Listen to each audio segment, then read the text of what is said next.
네, 그래서 오늘 가정의 달 5월 셋째 주입니다. 이제 벌써 5월의 셋째 주예요. 그리고 이제 내일 모레 21일 무슨 날인지 혹시 아시는 분 계신가요? 21일 네. 부부의 날입니다. 성년의 날은 내일 아닌가요? 네. 21일은 부부의 날이라고 합니다. 네, 그래서 오늘은 과연 성경에서 가족을 무엇이라고 말씀하고 있는지 함께 좀 나눠보려고 합니다. 저번 주까지 저희 룻기 함께 봤잖아요. 룻기에서도 사실은 제가 처음 시작하면서 성경에서 과연 가족을 어떻게 말씀하고 있는가를 룻기를 통해서 함께 살펴봤으면 좋겠다 이렇게 말씀을 드렸었는데, 결국은 룻기도 어떻습니까? 나오미와 룻도 가족이었죠. 가족이었다가 가족이 아닐 뻔하다가 결국은 다시 믿음의 가족이 되었죠.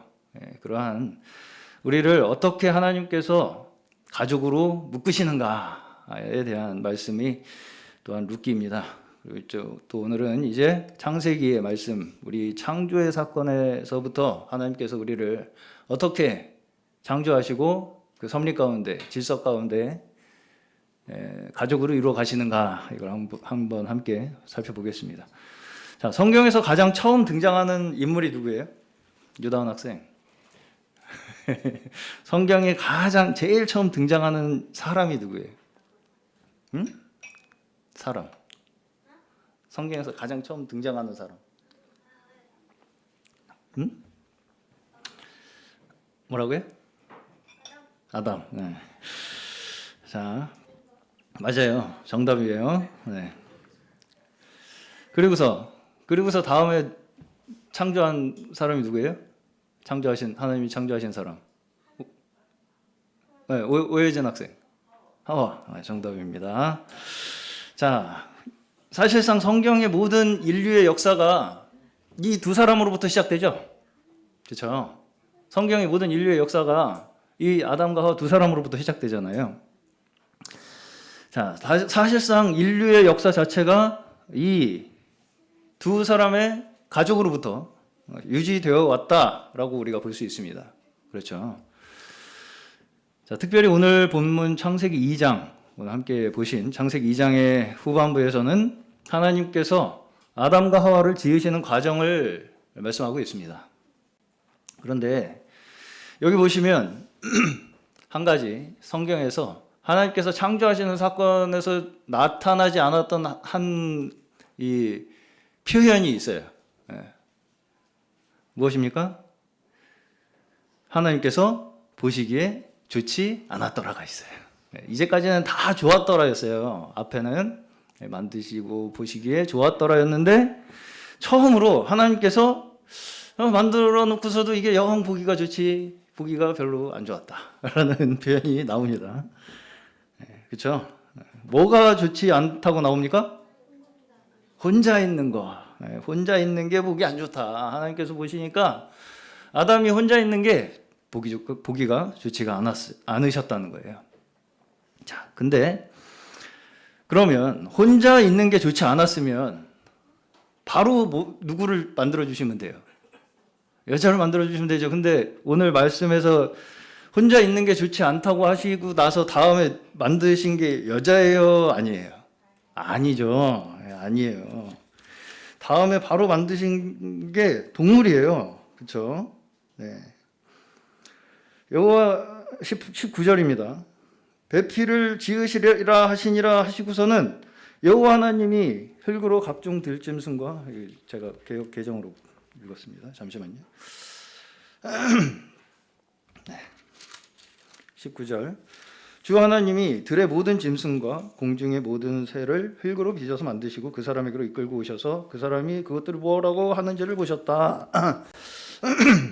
그렇죠? 근데 이제 20절에 보시면 아담이 그 동물들한테 다 이름을 붙여주죠. 근데 거기에 뭐가 없었다고요? 그의 짝이 없었다. 이게 먼저 나와요. 그러니까 하나님이 혼자 있는 게 보기가 좋지 않아서 먼저 동물을 만들어줘 보신 거예요. 근데 이름만 붙여주고 짝은 없어. 이름은 있는데 짝은 없어. 그렇죠? 그리고 나서 어떻게 하십니까? 갈빗대를 가지고 여자를 만드시는 장면이 나옵니다. 갈빗대를 가지고 여자를 만드셨다. 자, 여기서도 우리가 한 가지 이런 질문을 할 수가 있습니다. 아담이 혼자 있는 게 문제였다 라면 그냥 좀 상상하기 싫지만 그냥 같은 남자를 많이 만들어 주셨어요. 아담 같은 남자를 여러 명 만드시면 되지 않겠습니까? 어떻게 했어요? 저기 지호 학생, 연호 학생 어디 갔어요? 아, 저기구나. 연호 학생. 남자만 만들었어. 친구만 많아. 막 어때? 괜찮을 것 같아?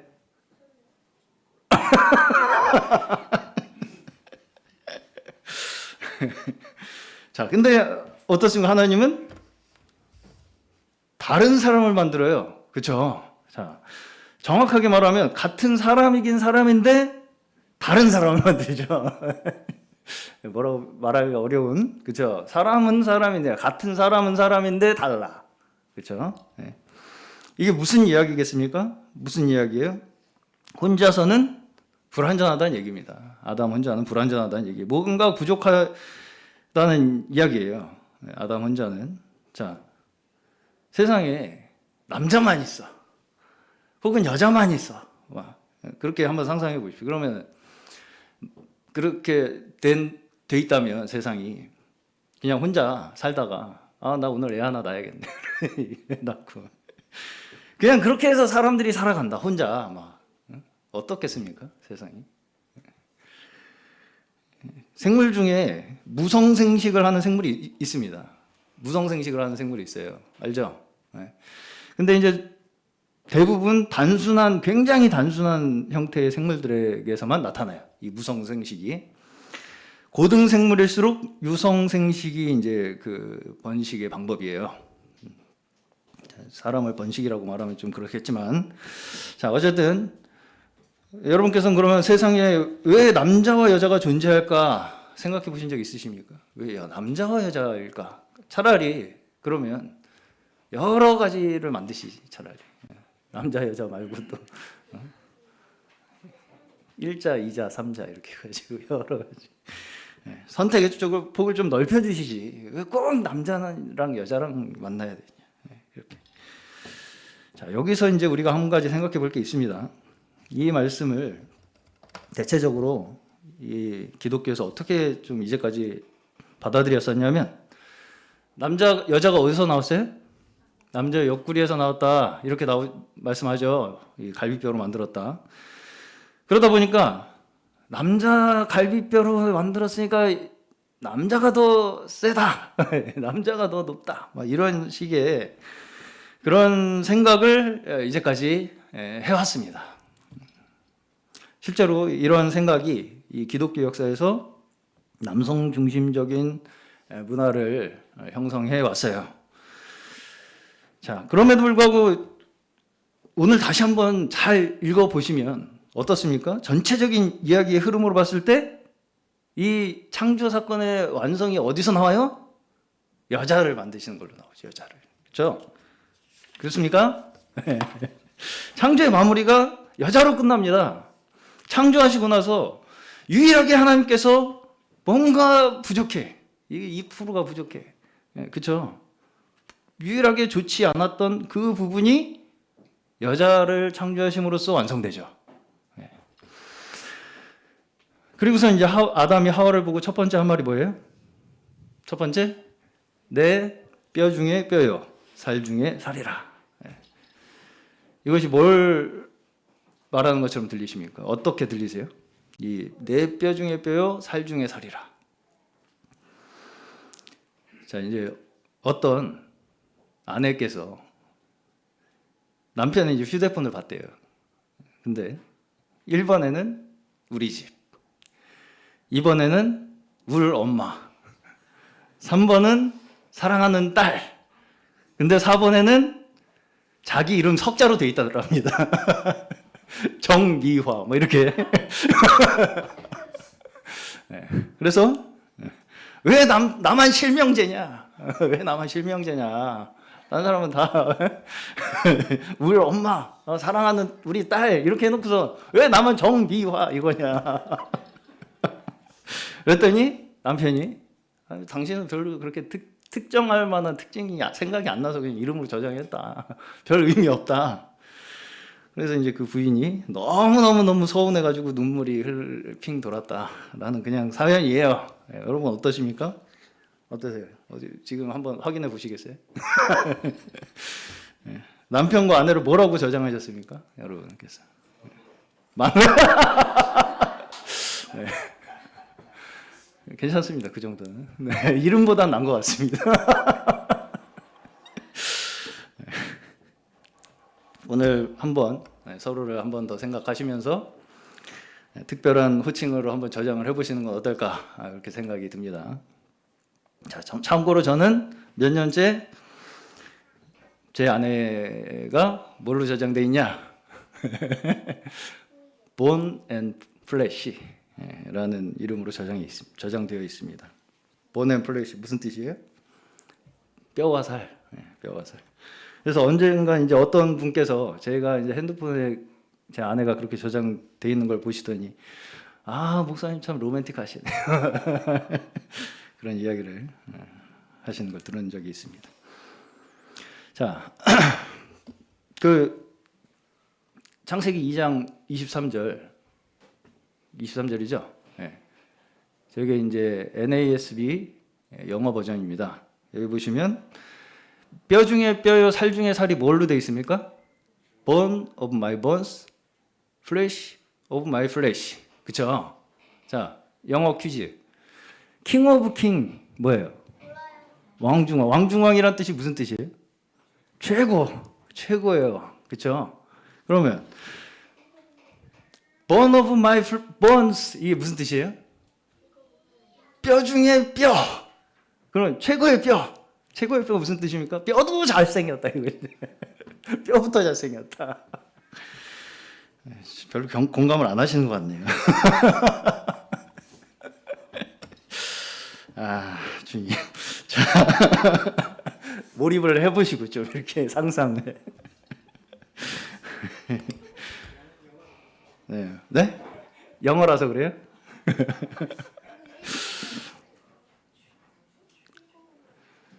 자, 지금 아담이 이걸 한번 상상을 해보세요. 지금 아담이 하와를 만난 게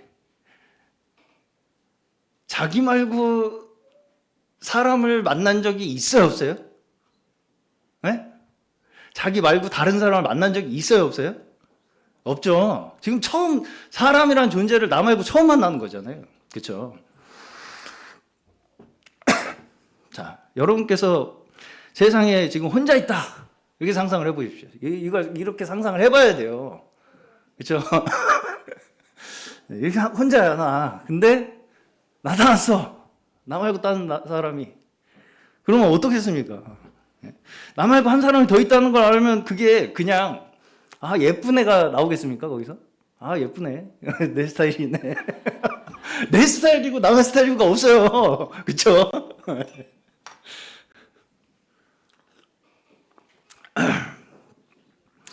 지금 아담이 하와에 대해서 느끼는 그 감탄과 기쁨은 우리가 상상할 수 있는 게 아니에요. 그렇죠? 네, 우리는 이미 내 스타일이네, 네 스타일이네가 있어요.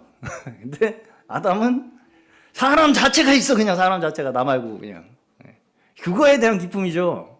그거에 대한 감사고 감탄이고. 지금 우리가 무슨 예쁘고 멋진 이성을 만났다고 해서 그거에 대해서 감탄하는 것과는 차원이 다르겠죠. 네, 차원이 다른 거예요. 거의 이 말은 나 살았다 이거랑 똑같을 거예요. 그렇죠? 네, 이쁘다. 괜찮네. 이게 아니라 나 이제 살았다 이거랑 똑같은 말이라고요. 그렇죠? 네. 뼈부터 최고. 자, 따라해 보십시오. 옆에 있는 게 예쁜 애기. 뼈부터 잘생기셨네요. 안 나오시죠? 이게 잘. 네. 뼈부터 잘생기셨네. 뼈미남. 네, 뼈미녀. 네. 그렇죠? 네. 자, 내 뼈 중에 뼈요, 살 중에 살이라는 것은 내 몸에서도 어때요? 가장 최고라는 거죠.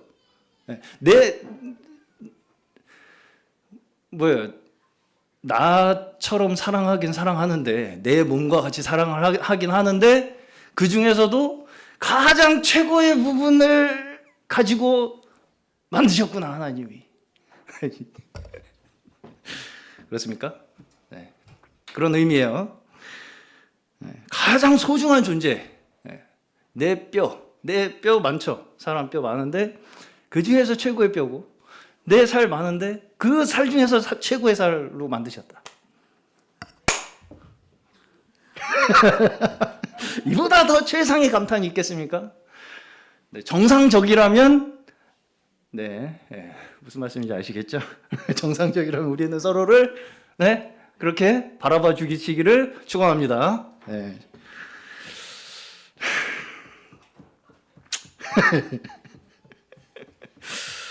그리고 이제 24절이 이어집니다. 24절, 남자가 부모를 떠나 그의 아내와 합하여 한 몸을 이룰지니라. 자, 여기서 갑자기 24절을 보시면 이 전체 맥락에서 약간 맞지 않는 것 같은 구절이 나옵니다. 갑자기 중간에 해설을 하시는 것 같아요. 그렇죠? 이처럼 남자가 부모를 떠나 그의 아내와 합하여 둘이 한 몸을 이룰지로다. 아담에게 부모가 있었습니까? 하나님이 창조하셨죠. 이 아담과 하와의 창조 사건을 통해서 뭔가 가정의 원리를 설명하시는 것처럼 그렇게 보이는 구절입니다. 이 구절은 복음서에서 예수님께서도 인용을 하시고 사도 바울도 인용을 합니다. 따로 읽지는 않겠습니다. 남자가 부모를 떠나 그의 아내와 합하여 한 몸을 이루는 이 원리가 우리의 가정이 이루어지는 원리라는 이 이야기를 예수님도 인용하시고 사도 바울도 인용을 합니다. 자, 근데 이제 여기서 우리가 부모를 떠나서 한 몸을 이루라라는 이 말씀이 약간은 이게 성경 전체의 가르침과 맞지 않는 것처럼 그렇게 들리기도 합니다. 왜냐하면 성경에서는 분명히 십계명에서 뭐라고 말씀합니까? 네 부모를 공경하라. 그것이 너희가 이 땅에서 축복받는 길이다라는 말씀을 합니다. 자, 근데 이제 창세기에서 하나님께서 남자와 여자를 창조하신 장면에서는 뭐라고 말씀하십니까? 부모를 떠나라고 말씀하시죠. 자, 이 말씀이 무슨 의미일까에 대해서 우리가 한번 생각해 봐야 되겠죠. 자, 결국 이 남자와 여자를 통해서 무엇이 나옵니까? 생명이 나오죠. 생명. 자, 생명은 하나님께서 생명을 만드시는 그 원리 자체가 남자와 여자를 두심으로써 그 원리를 거기에다 두셨다는 거죠. 다시 말해서 내가 남자로 태어났고 내가 여자로 지음받았으면 거기에 대한 하나님께서 나에게 두신 사명과 책임을 하나님 앞에서 다해야 한다는 얘기예요. 스스로. 자, 부모를 떠나라는 의미가 부모를 버리고 따로 살아라 라는 그런 의미가 아닙니다. 그런 표면적인 의미가 아니에요. 하나님께서 창조의 원리, 그렇죠? 하나님께서 우리를 창조하신 그 원리에서 가장 기본되는 단위가 뭐라는 거예요?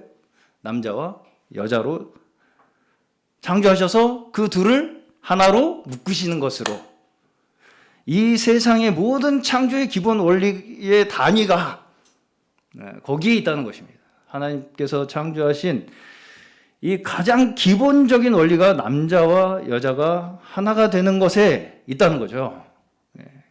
하나님께서 두신 기본 단위가 여기에 있다는 것입니다. 자, 부모도 어때요? 결국은 남편과 아내라는 관계에 시작해서 거기에서 자녀가 태어나는 것입니다. 그렇죠?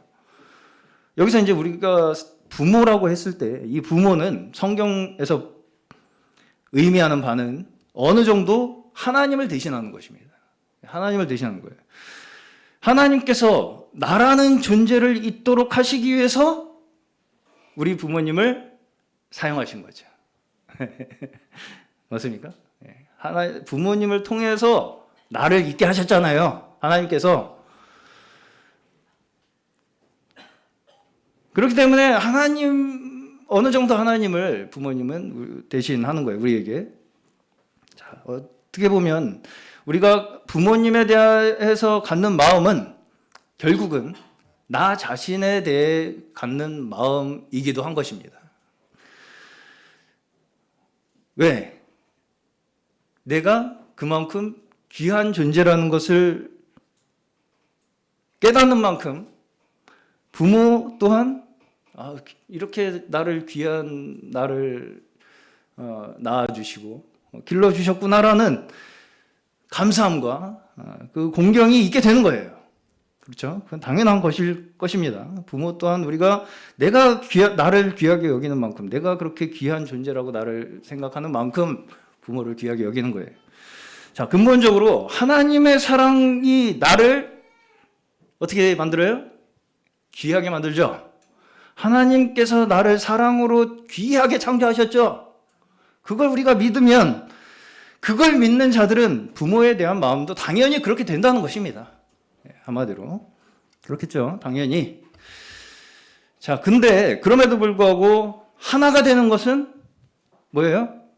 부모와 자녀가 한 몸이 되는 게 아니라 남편과 아내가 한 몸이 되는 것입니다. 그렇죠. 네. 그것이 우리 하나님께서 사람에게 두신 근본적인 창조의 질서라는 것입니다. 거기에 우리의 창조의 질서가 있다는 거예요. 다시 말해서 하나님 앞에서 너가 하나님의 피조물로서 부여받은 그 인생에 대한 책임을 지고 살아가는 하나님 앞에 그 한 사람이 되라는 얘기입니다. 그것은 그렇죠. 자, 여기서 부모와 자녀의 관계는 어떻습니까? 순리에 의해서, 자연의 섭리에 의해서 맺어진 관계죠. 비교적. 그러나 부부는 어떻습니까? 부부는 여러분 물어보면은 분란이 일어날까 봐 제가 못 물어보겠는데, 다시 태어난다면 뭐 이런 거. 네. 이런 거 질문 받으시면 너무 깊이 생각하지 마십시오. 그런 일은 없습니다. 그냥 다시 일어날 거다. 그렇게 대답하시면 돼요. 자, 어쨌든 부부는 하나님의 형상과 모양대로 지어진 하나님의 창조의 원리에 의해서 맺어진 관계라고 볼 수 있는 거예요. 다시, 부모와 자녀의 관계는 자연의 순리에 의해서 맺어진 관계라고 볼 수 있다면, 부부의 관계는 하나님께서 우리를 창조하신 그 하나님의 형상과 모양대로 하나님께서 우리에게 두신 그 창조의 원리에 의해서 맺어진 관계로 볼 수 있다는 거예요. 그렇기 때문에 이 신약 성경에서 특히 에베소서 5장에 보시면 남편과 아내가 한 몸이 되는 것을 뭐라고 말씀하시냐면, 뭐라고 말씀하십니까? 큰 비밀이라고. 큰 비밀이라는 거예요. 우리가 부부관계로 맺어지는 그 자체가 이성적으로 우리가 납득할 수 있는 것이 아니다. 맞습니까? 네. 기적이죠. 오늘 굉장히 좀 공감대가 많이 떨어지는데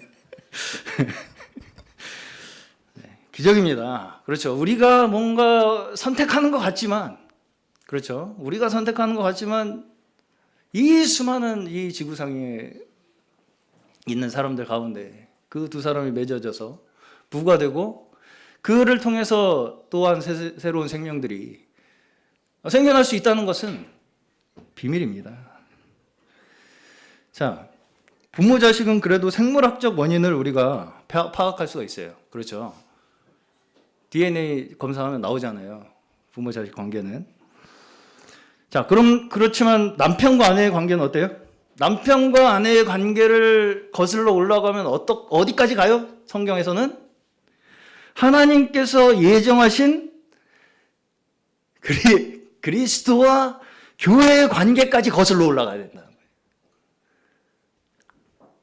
거예요. 우리 남편과 아내가 맺어진 이 관계를 성경에서 어디까지 거슬러 올라가냐면 그리스도와 교회, 하나님께서 창세전부터 예정하신 그리스도와 교회의 관계까지 거슬러 올라간다고 에베소서에서 그렇게 얘기를 하세요.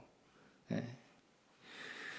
자, 성경에서는 많은 경우에 그리스도와 교회를 남편과 아내로 비유합니다. 그렇죠? 아시죠? 다. 그런데 우리가 대체적으로 이런 비유에 대해서 이런 비유를 성경에서 읽을 때 그냥 뭔가 상징적인 이야기로 정도만 받아들이려고 합니다. 뭐 이상적인 얘기겠지. 뭐 완벽한 남편이 그리스도고 완벽한 아내가 교회겠지. 뭐 이런 식으로 이제 우리는 받아들이고 싶어 한다고요. 왜? 현실은 남편이 전혀 그리스도 같지도 않고 아내가 교회 같지도 않기 때문이겠죠. 자, 그럼에도 불구하고 에베소서 5장에서는 이걸 그렇게 상징적인 비유로만 설명하지 않습니다. 결코. 읽어봐야 될까요? 에베소서 5장.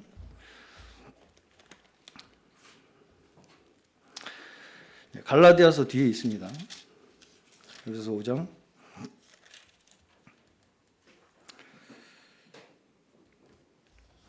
28절 제가 읽어보겠습니다. 이와 같이 남편도 아내를 자기 몸과 같이 사랑해야 합니다. 자기 아내를 사랑하는 것은 곧 자기를 사랑하는 것입니다. 27절 보겠습니다. 티나 주름이나 또 그와 같은 것들이 없이 아름다운 모습으로 교회를 자기 앞에 내세우시려는 것이며 교회를 거룩하고 흠이 없게 하시는 것입니다. 하면서 이와 같이 남편도 아내를 자기 몸과 같이 사랑해야 합니다. 라고 나오죠. 그리고 32절 보시면 이 비밀은 큽니다. 31절부터 보겠습니다. 그러므로 사람이 부모를 떠나 자기 아내와 합하여 그들이 한 몸이 되는 것입니다. 이 비밀은 큽니다. 나는 그리스도와 교회를 두고 이 말을 합니다. 하면서 그러므로 여러분도 각각 자기 아내를 자기 몸같이 사랑하고 아내도 자기 남편을 존중하십시오. 그냥 그런 거야. 그리스도는 완벽한 교회고 교회는 완벽한 아내이니까 그냥 그렇게 아세요가 아니죠. 너희도 하나님께서 그렇게 그리스도와 교회를 창세전부터 그렇게 계획하시고 만드셨듯이 그렇게 살아라. 그렇게 말씀하시죠. 맞습니까? 맞죠? 네.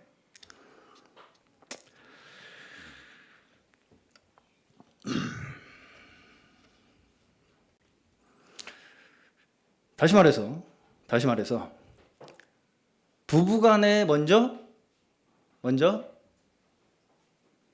모든 것이 채워져야 된다는 것입니다. 부부간에서 말하자면 채워지지 않는 것을 다른 3자, 부모나 자녀들로 대신 하려고 해서는 안 된다. 라는 거예요. 한마디로. 그렇죠. 기본 단위이기 때문에 부부가. 그리고 이 모든 말씀은 누구에게 하시는 말씀이 되어야 돼요? 하나님께서 나에게. 이것이 자칫 잘못해서 남에게 요구하는 것이 되어서는 안 되겠죠. 자, 너 왜 성경에서 남편에게 순종하라고 그랬는데 나한테 순종 안 해? 라고 하기 위해서 이 말씀이 있겠습니까? 다시. 너 왜 성경에서 남편에게 순종하라고 했는데 너 왜 성경대로 안 해? 라고 하기 위해서 성경이 있겠냐고요. 남편이라면 남편에게 하시는 말씀을 읽어야죠. 아내라면 아내에게 하시는 말씀을 읽어야죠. 내가 자녀라면 자녀에게 하시는 말씀을 읽고 부모라면 부모에게 권면하는 말씀으로 읽어야 나에게 하나님께서 하시는 말씀이 되는 것입니다.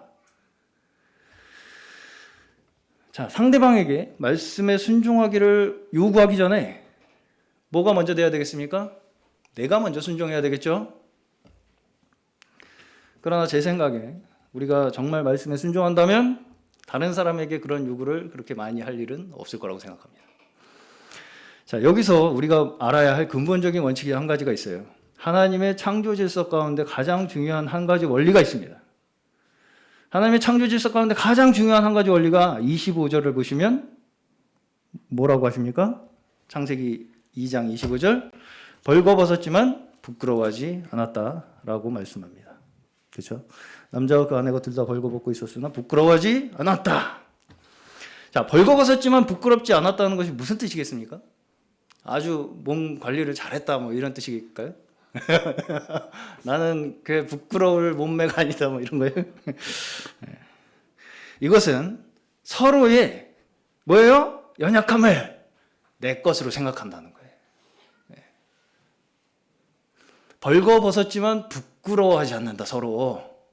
그렇죠? 우리는 어떻습니까? 내가 스스로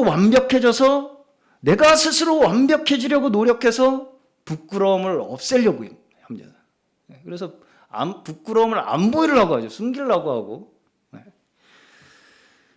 그런데 그렇게 스스로 완벽해지려고 한 것이 결국 뭐예요?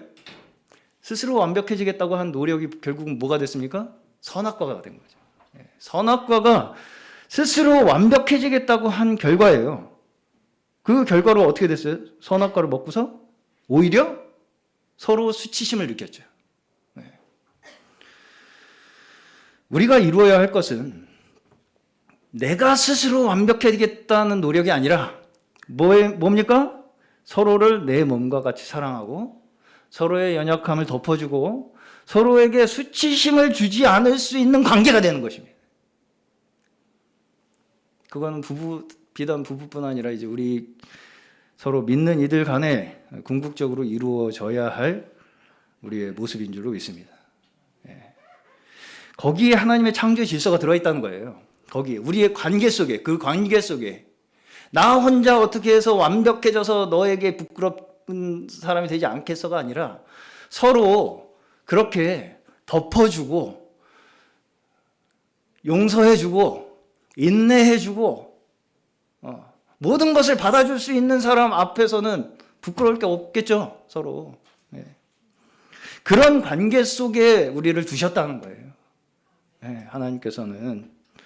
하나님께서는 사람이 둘이 하나가 되어야 완성되도록 만드셨다는 거예요. 1 플러스 1이 1이라는 거예요. 2가 아니라. 성경의 계산법에서는. 학교에서 배운 거랑 다르죠. 1 플러스 1이 뭐예요? 1. 오늘 다은이가 혼란을 많이 느끼겠네요. 이것이 하나님의 형상과 모양대로 지으신 사람입니다. 하나님의 형상과 모양대로 사람을 지으신 것이 뭐란 얘기예요, 지금? 둘이 하나가 되는 게. 하나님의 형상과 모양이라고요. 다시. 둘이 1 플러스 1이 1이 되는 게 하나님의 형상과 모양이라고요. 그렇죠? 자, 그러면 아담과 하와가 한 몸이 된 결과가 뭐라고요? 생명이죠. 물론 여기에서의 생명은 옛 생명입니다. 그럼에도 불구하고 이 옛 생명도 하나님께서 허락하신 생명이에요. 그렇죠? 하나님의 섭리는 여기에서부터 시작하는 것입니다. 그렇기 때문에 우리는 결코 이러한 우리의 실제의 삶조차 결코 소홀히 여겨서는 안 되는 거예요. 이것이 그리스도를 통해서 교회에 주시는 생명에 대한 가장 직접적인 설명이기 때문입니다. 우리의 삶에서. 그렇죠? 부부가 그리스도에 대한 우리에게 주시는 설명의 가장 직접적인 상징이라고 해요. 성경에서 그렇게 설명합니다. 그렇죠? 자, 우리가 하나님을 한마디로 뭐라고 말씀합니까? 하나님은 무엇이라? 하나님은 사랑이시라. 네. 자, 그러면 사랑은 혼자 할 수 있습니까? 사랑 혼자 할 수 있어요? 없어요? 없죠? 왜? 있어요? 자, 사랑에 필요한 요소가 뭐겠습니까? 자, 사랑에 필요한 요소. 사랑하는 사람. 그러면 두 번째는 사랑 받는 사람. 세 번째는 사랑이 필요하겠죠. 사랑. 그죠? 사랑하는 사람, 사랑하는 존재, 사랑받는 존재, 사랑. 그죠? 이 세 가지. 뭐가 생각나십니까? 뭐가 생각나세요? 성부, 성자, 성령. 우리는 하나님을 성부, 성자, 성령 세 분이시지만 뭐라고 불러요? 한 분이라고 부르죠. 성부, 성자, 성령 세 분이시지만 한 분이라고 부르죠. 그럼 어떻게 이 세 분이 한 분이 될 수 있습니까? 사랑해서. 성부 하나님은 사랑하시는 분. 성자 하나님은 사랑 받으시는 분. 성령은 사랑 그 자체이십니다. 자, 쉽게 얘기한 거예요, 그냥. 이 표현도 너무 여기 집착하지 않으셨으면 좋겠어요. 쉽게 표현한 겁니다. 삼위일체는 우리가 설명을 하려고 하면 할수록 복잡해지기 때문에 이 말도 제가 만들어낸 말이 아니라 어거스틴이라는 교부가 한 말입니다. 성부 하나님은 사랑하시는 분, 성자 하나님은 사랑 받으시는 분, 성령 하나님은 사랑 그 자체로 설명할 수 있다. 자, 그럼 우리는 어디에 포함되겠습니까? 성부, 성자, 성령 중에 어디에 우리가 포함되겠어요? 하나님의 사랑을 받으시는 그리스도 안에 속하여 우리 모두가 성령 안에 하나 되는 것입니다. 네. 그것이 하나님께서 우리에게 두신 창조의 원리예요. 구원의 원리고요. 그렇죠. 하나님께서 가장 사랑하신 아들 그리스도 안에, 예수 안에 우리가 속할 때, 그렇죠. 그분을 믿고 그 안에 속할 때 우리도 하나님께서 사랑하시는 그 아들의 지위에 함께 포함되는 거예요. 자, 우리가 어떻게 그리스도 안에서 하나님의 사랑을 받을 수 있게 되었어요? 예수께서 우리가 받을 그 모든 수치를 대신해서 그 모든 수치와 고난을 대신 받으셨기 때문입니다. 우리에 대한 사랑으로 그 수치와 모든 모욕을 기꺼이 감당하셨기 때문에 우리가 그리스도 안에서 하나님의 사랑을 받을 수 있게 된 거예요. 그렇죠? 네. 그 사랑은 어떤 사랑이에요? 아까 말씀드렸다시피 연약함을 덮어주는 사랑. 죄를 대신 짊어지신 그리스도의 사랑이 우리를 살리신 줄로 믿습니다. 그 사랑이 우리를 살리신 거예요. 그럼 우리도 생명을 나누기 위해서는 그런 사랑을 하시기를 축원합니다. 그렇기 때문에 예수 그리스도의 사랑이 우리의 생명이 되셨다라고 말씀하는 것입니다. 이 생명의 열매를 우리가 맺기 위해서 우리에게 주신 각자의 가정으로 또 일터로 여러 학교나 여러 처소로 부르심받은 하나님의 자녀들인 줄로 믿습니다. 그리스도의 사랑으로 주시는 생명의 열매가 우리 사랑하는 모든 성도님들과 가정과 또 각자의 처한 자리에서 그 사랑의 열매가 풍성하게 맺혀지는 저희 모두 되시기를 주의 이름으로 간절히 축원합니다.